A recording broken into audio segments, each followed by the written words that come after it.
Assalamualaikum warahmatullahi wabarakatuh. Waalaikumsalam warahmatullahi wabarakatuh. Dari kampus ternama di Bandung, ITB. Ya, clear kan? Ya. Dan ITB tidak salah, makanya saya bela ITB. Saya sengaja mengiris itu, saya bela supaya ITB jangan diam, jangan seperti Sansak. Saya bukan dari ITB, tapi saya tidak rela kampus ITB disalah-salahkan. ITB bersuaralah bahwa mereka membuat sistem ini, tapi ada oknum kalau saya mengatakan yang tahu kata kuncinya, tahu backdoornya, dan dia yang membukakan sistem ini untuk bisa dimasuki automatic algoritma supaya bisa ditambah. Karena itu secara teknis tidak mungkin kalau misalnya itu manual, tidak. Ini ada penambahan yang bisa dilakukan dan itu harus ada oknum yang menambahkan. Misalnya angka 48 jadi 748. Dan celakanya khusus untuk Pilpres itu tidak bisa dikoreksi oleh para operator di TPS. Harus di kecamatan koreksinya. Jadi ini sudah ada sistematik. Kalau dikatakan saya ingin nambahkan nama orangnya, kalau tadi Bapak minta nama orangnya, mohon maaf kalau saya tidak ingin nama personal. Tapi dia sekarang posisinya adalah wakil rektor. Udah gampang lah di ITB. Udah clear kan? Udah bisa dicari kan? Mungkin beliau takut untuk bersuara, tapi saya ajak, ayo Prof Din, Pak Paulus tadi mengatakan jangan takut bersuara supaya kampus jangan disalahkan karena ini oknum bukan kampusnya. Dan mungkin di luar ini saya ingin mengajak kembali para profesor, para guru besar, jangan berhenti sampai kemarin, bangkit lagi ayo sekarang ini ya, perjuangan belum selesai, insya Allah kita akan memenangkan. Terima kasih. Terima kasih Dr. Suryo. Dengan demikian pelanggaran dan kecurangan yang terjadi tidak hanya bersifat terstruktur, sistematis dan masif, tapi juga bersengaja atau disengajai. Dan oleh karena itu, apalagi tadi diyakini 100%, hakul yakin, servernya berada di luar negeri, di luar Indonesia. Ini bukan saja menjatuhkan kedaulatan rakyat dan kedaulatan negara, tapi kalau ada istilah lebih keras lagi, penistaan terhadap agama kita. Maaf, lupa sedikit supaya lebih clear lagi. Dulu di tahun 2020 servernya ada di Indonesia. Jadi waktu itu ITB pun bisa. Jadi kalau dikatakan apakah Indonesia mampu? Mampu kita. Iya. Tapi kenapa dengan anggaran miliaran kita sekarang malah naruh di cloud di Singapura? Itu. Ini ada alumni ITB mau memberikan tanggapan. Ketua Umum Kapak, coba jelaskan juga. Terima kasih. Assalamualaikum warahmatullahi wabarakatuh. Kapak memang dalam posisi emang mempertanyakan kepada rektorat, karena yang bertanggung jawab tetap rektorat, karena kerjasama ditandani oleh rektor dan ketua KPU. Soal uknum kedua, kita tahu justru kami dalam waktu dekat dari Kapak sebagai sebagian dari Kapak adalah keluarga alumni ITB pembela Pancasila anti komunis. Anti komunis. Dan kami bersama-sama dengan teman-teman di Bandung dalam waktu dekat juga akan terdaftar sekitar 2.000. Pada dulu Kapak lahir karena kita membela Pak Din Samsudin.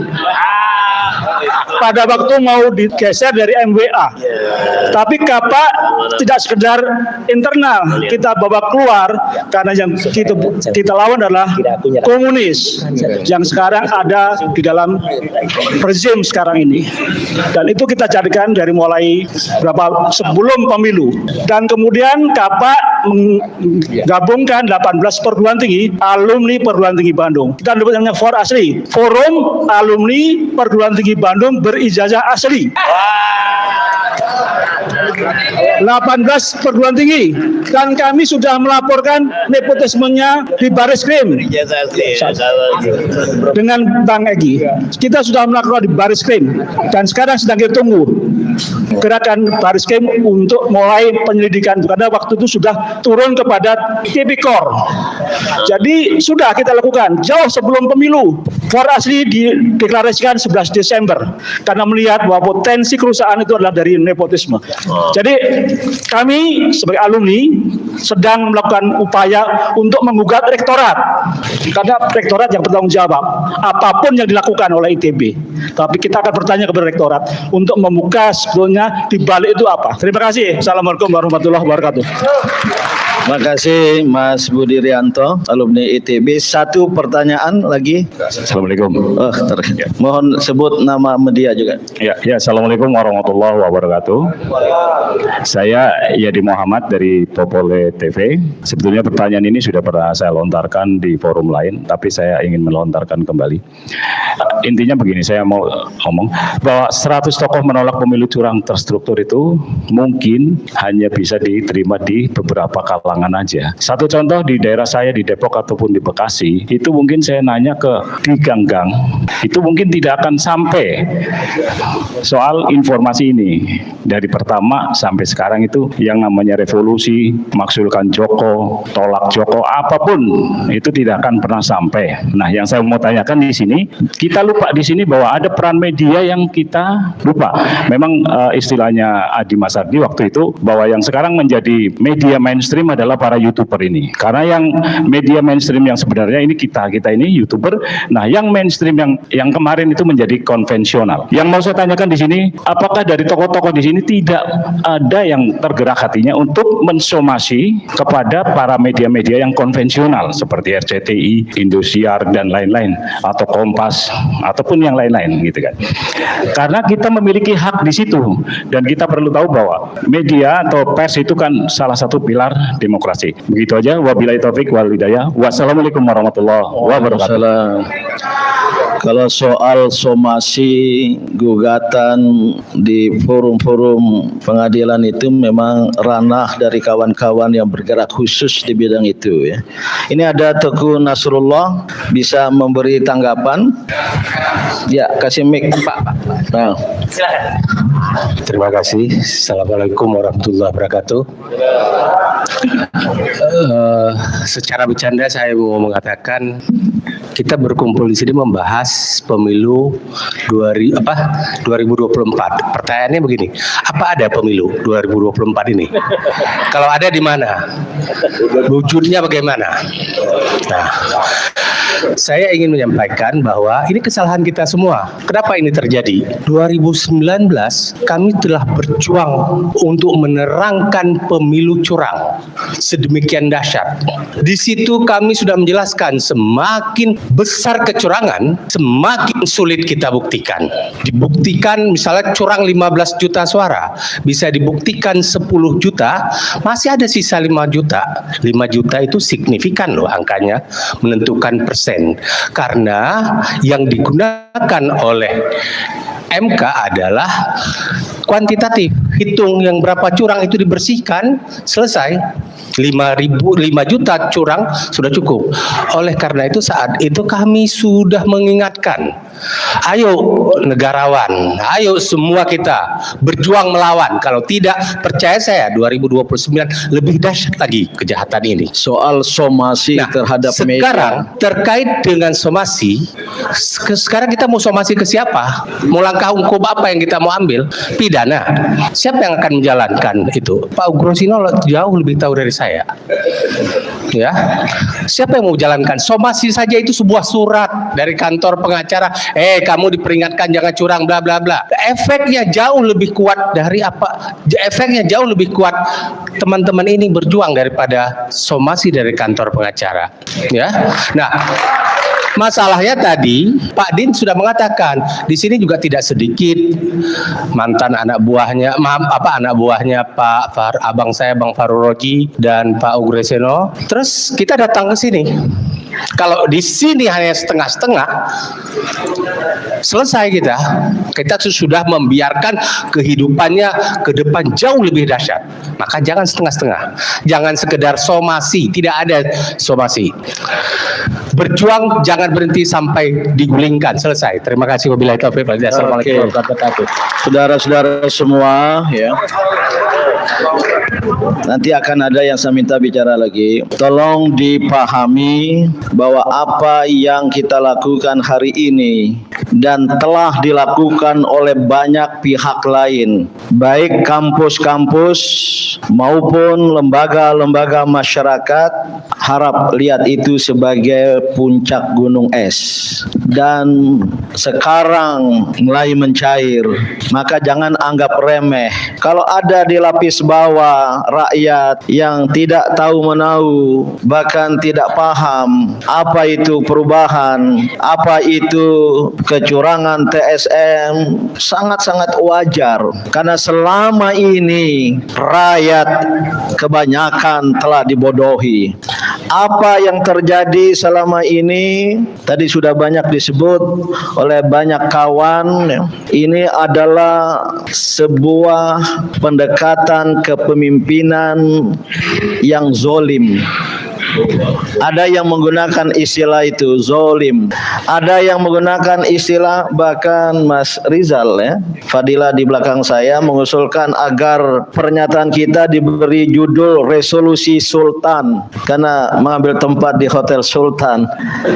Saya langsung tidak setuju. Selain belum minta izin kepada pihak hotel, walaupun boleh-boleh saja kita gunakan, tidak harus dikaitkan dengan hotel, tapi justru yang kita kritik adalah sebuah kepemimpinan Indonesia yang bersifat sultanik.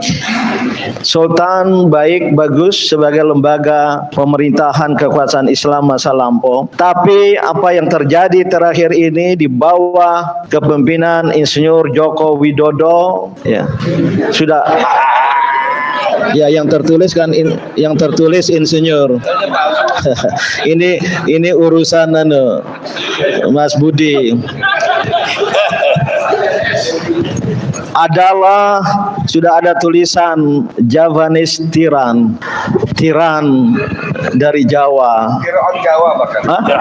Tyrant of Jawa. Ada yang pernah menulis Javanese Machiavellis.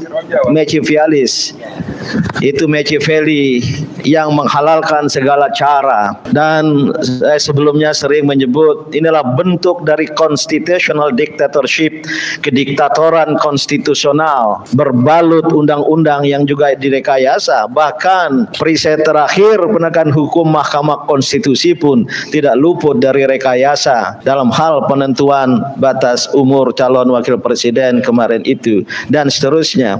Oleh karena itu gerakan ini ya, adalah sebuah gerakan anti tirani, anti kediktatoran, anti kezaliman. Yang hadis Nabi Muhammad, mohon maaf Pak Paulus, unsur akhaka zaliman au mazluman, bantulah saudaramu yang zalim maupun yang mazlum, yang dizalimi. Ditanya, gimana cara membantu saudara kita yang zalim? Caranya adalah cegah dia untuk meneruskan kezalimannya. Kita berada di situ, mohon maaf kepada kawan-kawan lain, saya hanya bisa mengordinir, menjadi moderator dari gerakan moral. Ini juga sebuah action. Jangan dikira kata-kata bukan action. Nah, tapi kalau action nyata mau demonstrasi, itu ada ahlinya. Mungkin Prof. Egy Sujana, siapa lagi itu yang Pak Narko. Kami ini berbagi tugas. I'malu ala syakilatikum, kata Al-Quran. Bekerjalah sesuai dengan bidang masing-masing. Jadi kalau yang ini dengan gerakan pemilu bersih dan saya berada di dalamnya, lebih fokus pada gerakan moral dalam suara. Tapi kapan-kapan boleh juga turun ya. Kalau Bang Egy ngajak saya demonstrasi, ya siapa takut ya. Nah, kalau soal takut dia kalah dari saya, karena saya hanya takut kepada Allah Subhanahu wa taala. Maka gerakan ini tidak akan berhenti. Saya terlibat ikut dalam berbagai lingkaran dengan segala nuansa wataknya. Ada yang vakum, ada yang berhenti dalam kata-kata. Para tokoh ini akan menyampaikan ke lingkarannya masing-masing, ke umatnya masing-masing. Tapi khusus untuk Pilpres Ini akan kita lanjutkan. Semoga Allah senantiasa menuntun kita di jalan yang diridhoinya. Aku qouli hadza, astaghfirullah li wa lakum. Wassalamualaikum warahmatullahi wabarakatuh. Terima kasih.